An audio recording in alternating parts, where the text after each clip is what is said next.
everyone, and welcome back to the Adventures in Collecting YouTube channel, where we take a closer look at the toys we talk about on the show. And today, we are here with one of the newer figures from the McFarlane DC Multiverse, specifically from their kind of subline of game-related figures. Today, we are looking at Deathstroke as he appears in the Arkham Origins games. So this version of Deathstroke, Slade Wilson here, is how he appears in the video game. And before we open him up and take a closer look at him, let's take a quick look at the packaging. You can see we get the nice big window here.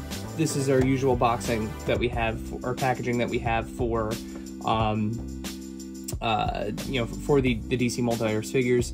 As our buddy Toy Farce pointed out, it kind of looks like he's doing the Conan O'Brien string dance in the package. That's a choice, but if you were to keep him displayed, you can clearly see everything that you get.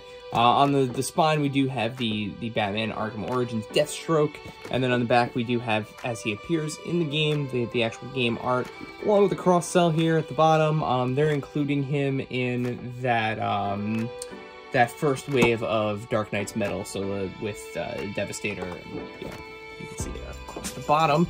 And if you still need the barcode for this, here you go. There it is. I have seen this on shelves in GameStops, popping in and out of places. And then, like I mentioned, there is one little issue. So we shipped through Amazon. We got a little tear there in the box. With that being said, let's get him out of the box. Let's get him in the light box. Let's take a closer look at the DC Multiverse Deathstroke. Did you find a body? No. And next time, keep your other assassins out of my way. Alright, and here we go. We have Deathstroke here out of the package, and as you can see, this figure is very pretty. I mean, it is a very gorgeous figure. The deco, the detail on it are fantastic. You could see the different kind of qualities of paint. They have a really nice matte finish here on the blue throughout, and then on the copper or gold, I'm gonna go with copper. It is more of a copper color. There is definitely a sheen to it. You can see the metallic glow off of the paint. So while we're talking about the paint and the color, let's go through the actual detail here. So as is the case with most McFarlane figures, there doesn't seem to be any, if at all, reuse here. This is an entirely new sculpt from top to bottom, which is always really cool to see, right? So starting with the face here, you can see the the one eye kind of poking through the mask there, but the mask has a ton of detail on it. It has cuts and scrapes, and you can see the texturing of the actual fabric here. The different aspects of the mask that kind of keep changing and contouring to his face, going all the way around to the back to like the contrails that come off of the back of his kind of bandana, I guess you could say. They are very bandana-like. But yeah, the detail is all there. You can even see the texturing, like where his other eye is through the mask. It's really neat. They did a really great job with kind of capturing the essence of all of kind of his mask here. That same level of detail carries on throughout the figure. As you can see, he has the molded on. Again, more texturing through the midsection here. We do get a change of material. We get a soft rubber here as opposed to a plastic. So when we get into the articulation, we'll see what that does for us here. But you can see the damage and wear throughout his entire costume, the little dings and dents and scrapes and scratches. Deathstroke has been through a war. Definitely more than one. And that, again, extends all the way throughout. There is no spot on him that seems to be kind of mispainted, at all misshapen, out of scale, anything like that. It looks great. Even on the backs of his calves here, you can see additional, scrapes and cuts in places where he's had battle damage.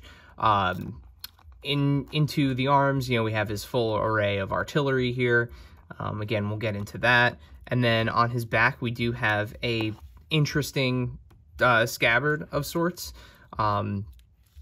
You know, it does slide out, so, you know, you can take it out and slide it back in here, and then there is a peg that kind of holds it in place. I think that's really interesting about this scabbard is there's no back side to it. And I don't really recall in the game, you know, if you can see, but like, as you can see, when you put the sword in, you know, it stays. It's definitely not going to come out, but you can still see the sword, and I've never really seen a scabbard like that. I'd be curious to hear, and feel free to let me know, you know, in the comments below. I did play the game, but, you know, I feel like there might be something missing from that.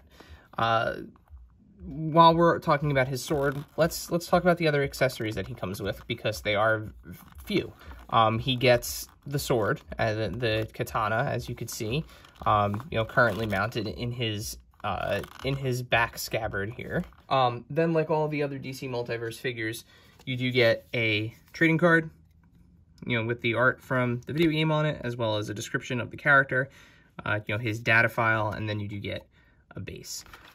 Moving into the articulation real quick, you know, it's kind of that typical McFarlane articulation, so you do get the pseudo butterfly joint, which gets you quite a bit of movement out of his shoulders, even with those big shoulder pads. As you can see, they kind of move out of the way, which is awesome. You know, nice soft rubber there, so he does get quite a wingspan. You do get the upper bicep swivel, and again, because of that soft rubber shoulder piece here, it does move out of the way and allow you to move. You get a nice double jointed elbow, nice full movement out of that. You do get the ball joint at the wrist, so you get the swivel and pivot. In his head, you can look up about that far, and you can look all the way down, which is nice. And then you do get a little bit of side to side with him as well. Moving to the torso, we do have a lower torso swivel. You know, you can see him moving there. And then underneath this soft rubber part, there actually is an ab crunch. It's a little difficult to get moving, but you can see that with a little bit of effort, you know, he does move that far forward and that far back. So there is an ab crunch under there, and it does work pretty well, and it's completely hidden. So much like a Storm Collectibles. In terms of the splits, he has so much accoutrement around his belt that he is not going to be able to do the splits, but you know, you can still get a decently high kick out of him. You know, again, with all that sculpting around the belt, it's kind of difficult. Moving into the legs, hey, look, there's a gun. That gun is sculpted in. Yeah, and it's not like the Deadpool gun. There's no way you're going to melt this out. It's in there. I mean, this is a toy line geared for collectors and adults, so I don't know why we're worried about pistols or guns, but I mean, the character is an assassin. You know, it stinks that it's molded in. We do have other molded in items, you know, grenades, stuff like that. Things that are a little more common, you know, to be molded in, but the gun is disappointing. As usual, we have no upper thigh swivel on Deathstroke, but we do get a double jointed knee. He is really bulky, so even with that double jointed knee, you're getting a 90-degree angle out of it, and that's it. You're not getting past that. He has a lot of bulk in his armor. And then moving down to his foot, of course, you get that ball joint again, ratcheted, so you know, you get that movement that way, and you get the spin. And then you also, I just popped his foot off. And then, you know, like usual, you know, you get that ratcheted ball joint there at the foot, and then you get the toe, a little bit of toe articulation on him as well. There we go. All right. So yeah, and then of course you get the toe articulation. And then last but not least, this is now the second the second McFarlane figure with a sword. And Azrael, who comes with a really cool sword, cannot hold it with both hands. I'm happy to report that I'm guessing here, actually, based on how his arms move, that he can hold it with two hands, because Azrael could not hold his sword with two hands. Let's see. Yeah, easily. All right. So, yeah, I'm happy to report that he can easily hold the sword with two hands, which is, of course, always appreciated. You know, most people who are using weapons like this are using a two-handed grip, so it's exciting to see that he can do that. So let's see how he compares with some other figures, right? So here he is next to the McFarlane DC Multiverse Joker from the video games, from the Arkham video games. Scales really well. You know, it looks good. And then of course, you know, what would it be without a scale comparison to, you know, his greatest foe in the Arkham Batman. This trio looks fantastic together. The color palette is really nice. It's accurate to the game. Yeah, this is a good comparison. And then of course, how does he compare to somebody else from the Batman games? We have the DC Injustice Bane, and it actually looks really good. So just like the other Batman figures, you know, Bane is this hulking character, so you know he looks fantastic in shot with everybody. So you now are starting to build out this really cool collection of DC figures based on their video game counterparts, and it looks great. So yeah, not perfect. There are definitely some things that I would change about Deathstroke, that I would like to see in the future if they do more characters like him. The molded in guns thing. Oh, the molded in guns thing. We didn't finish that. If you have some extra artillery, or you're ordering them aftermarket, he looks great with the pistols.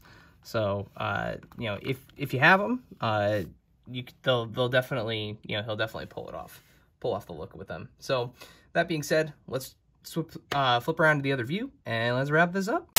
All right, so what can we say here about Deathstroke? This is a valiant effort at a Deathstroke figure here from the team at McFarlane. As you heard, there are some nitpicks, some things that I feel like are misses or kind of like incomplete things. The sheath is a weird piece. The molded in gun, you give a character a gun and you mold it in. Why? And we know that they give guns to other characters, so we know that Red Hood comes with them. Yeah, but I mean, overall, the deco, the detail, the paint, you could really see the expression through his mask. This is a great figure. I absolutely love it. It absolutely captures the essence of the character. I feel, I like the use of mixed materials, the soft rubber in the torso to kind of hide the articulation there. And, like we said, yes, there is articulation. You can absolutely crunch backwards and forwards. Yeah, so this is a good figure. I'm going to go ahead and give this one a thumbs up. So, yeah, this is your DC Multiverse Slade Wilson Deathstroke. As always, make sure you hit that subscribe button down there so that way you don't miss videos like this where we take a deeper dive into some of the toys that we talk about. And while you're down there, go ahead and hit that bell button so that way you get notifications when we do post a new video, because while we try to do one once a week, sometimes we do more. It kind of just depends. While you're subscribing to things, make sure that you follow us here at AIC_podcast on Instagram and Twitter, where we are constantly posting toy news, toy photography, additional reviews, kind of anything that exists inside the toy community that we think that you guys should know about. And then where it all started, make sure that you are listening to us here. The Adventures in Collecting podcast can be found where all podcasts are found. Simply search for Adventures in Collecting or hit the link to our website in the video description below. And as always, stay tuned after the fade for some additional photos. And until next time.